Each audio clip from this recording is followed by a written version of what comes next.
Alright, what's up guys? My name is Zack, and today I am driving a 2008 Buick Lucerne. Up front is a 3.8-liter V6, and down below is a 4-speed automatic transmission. Now, I am super excited to be driving this Buick Lucerne here today for two reasons.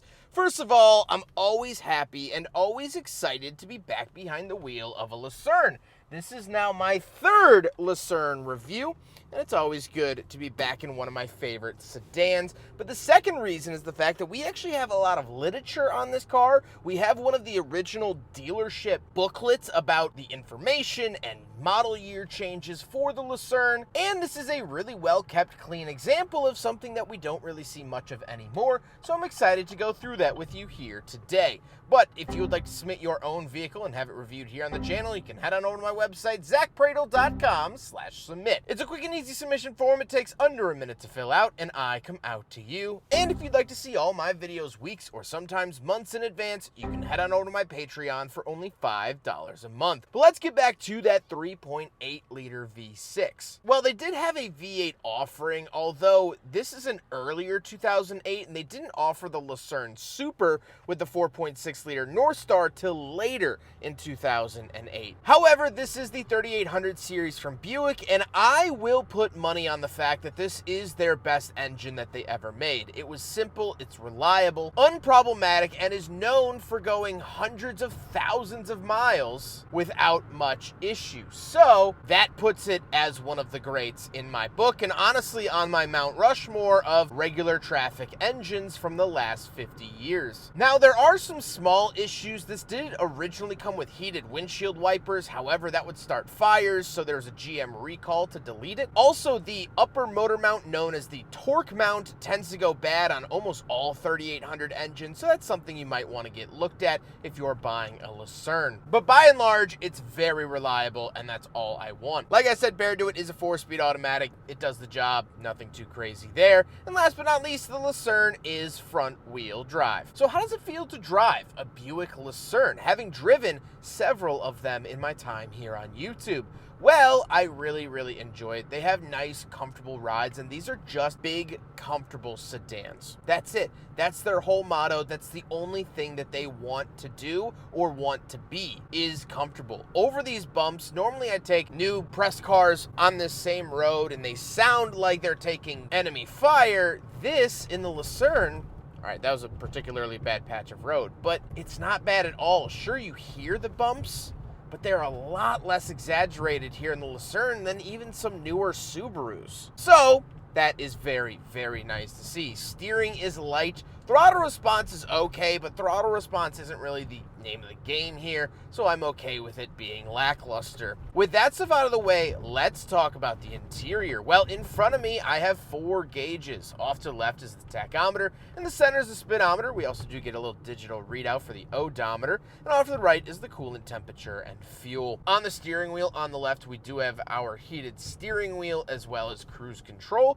and off to the right, we have our selectors, skip track, and volume. Off to the left, we do have our information buttons for the center screen in the speedometer, but down below we have a climate vent, headlight switch, gauge dimmer switch, and trunk release. This was a new location for 2008. They actually moved the trunk release button from the center console up over here, which I think is a lot better placement. Moving on to the door, we do have 2 different memory seats, heated and ventilated seats. So ventilated seats here in 2008, absolutely love seeing that, although that isn't new for Buick at the time.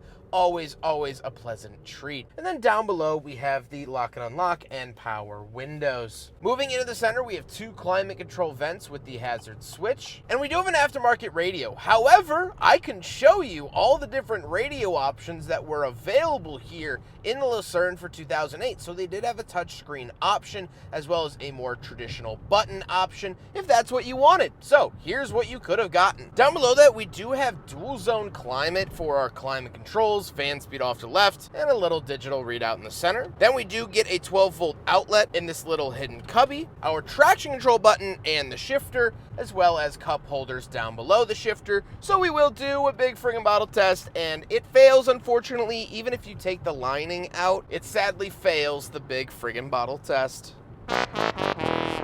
Then we do get a dual opening center console, very nice to see that, and the seats. The seats are finished in shale leather, which I will show the different options here of the coloring that you could get. Now, it is slightly different than titanium. However, an easy way to tell the difference between titanium and shale is that shale actually has coca floors. So the floor will be brown with shale. It's a little bit lighter of a shade. However, again, here are the different interior color options that you could have gotten on the different trim levels. Super cool to have this booklet with us here today. But overall, the seats are comfortable. They are heated, ventilated, power, and memory, so everything I could want out of a luxury seat back in 2008. However, speaking of seats, we do have back seats, so let's go do a back seat review. All right, we're in the back of the 2008 Buick Lucerne, and a couple of things to note. First of all, knee room great, headroom great.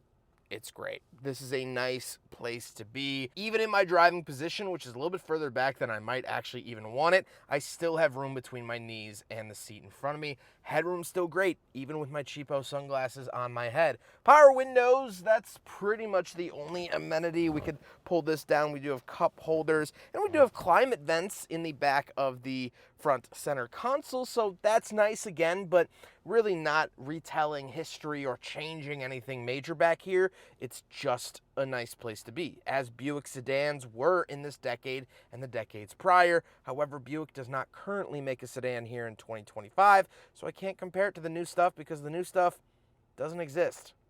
So, interesting point there.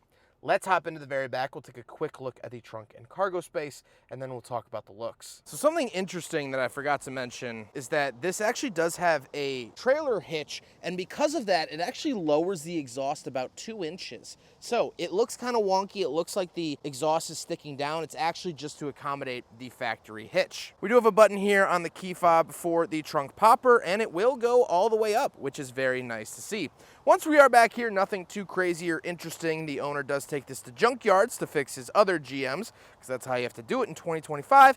But obviously, like any other Buick or GM sedan of the era, it has a fantastically large trunk, and I love to see that. Now we gotta talk about the looks, and I, of course, love the look of the Lucerne. This is finished in dark crimson metallic, which was new for 2008 and only lasted through 2009, although the Lucerne itself actually lasted through 2011. But again, as we mentioned with the interior, here are the different colors for the exterior that you could have gotten on the 2008 Buick Lucerne. So very, very cool to see all these different options. I particularly like the crimson metallic. As well as we'll take a look at the wheels. There were 5 different wheel options available here for the Lucerne. I believe these are the PA2s, which was the 17-inch chrome-plated aluminum. However, you can see that there were different styles and options available at the time, so really, really nice to see that. With all of that being said, let's get on to my final thoughts. What do I think driving the Buick Lucerne? Well, while I do that, I'm going to flip through a couple of the pages here in this Buick booklet so you can have some visual stimulation while I talk about this grandpa car. And I really like this grandpa car. I think the Lucerne was a very, very good Buick. It picked up where the Park Avenue left off, and it has a couple of Park Avenue remnants sitting around. That engine was the same as the outgoing Park Avenue. It has the 12-volt outlet in the driver's seat, like the Park Avenue used to have. And it embodied what the Park Avenue did so well. It was a big, comfortable sedan that made life easier. That's what this car does. It makes life easier. It makes life more comfortable. It makes this world more livable. And so, driving this car, why would I want to drive a Lucerne for a third time? Well, first of all, I want to share the spec of Lucerne. I think it's great. I really want to share the booklet that the owner has with it to show you all the options and whatnot. But also because this is kind of an automotive safe space for me. This is like going back and playing an old video game and loading up one of your old save games and your favorite character's still alive. The big climax hasn't started yet. Life was kind of okay. This is a safe point in automotive history for me. I can always go back to this car and say, man, isn't that so good? In 2008, I know, financial crisis, yes, but for me, I was in 4th grade. Life was easy.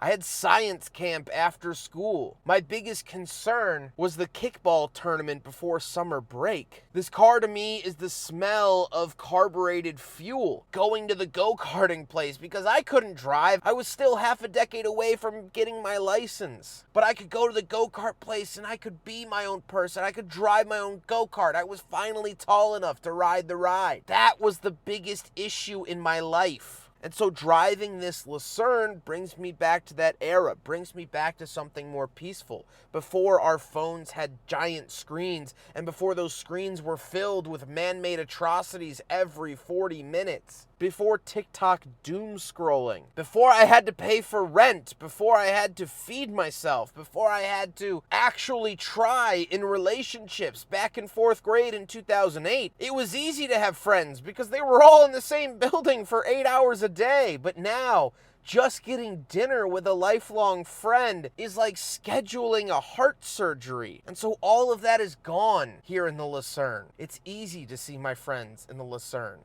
It's easy to laugh in the Lucerne. It's easy to love in the Lucerne. Life is easier in the Lucerne. And so maybe driving a Lucerne is a trauma response for me. Maybe going back to this is because the world is too scary right now. And I need someone to hold my hand. And I have chosen the Buick Lucerne to hold my hand because it's such a great hand holder. I hope you guys enjoyed the video. Huge thank you to Steven for not only letting me review his Lucerne, but providing me with the literature you saw here today and being just such a great friend. I've reviewed several of his vehicles. I assume I will review several more, and I always appreciate him. But I hope you guys appreciated the video. Don't forget to rate the video, comment on the video, and subscribe if you really liked it.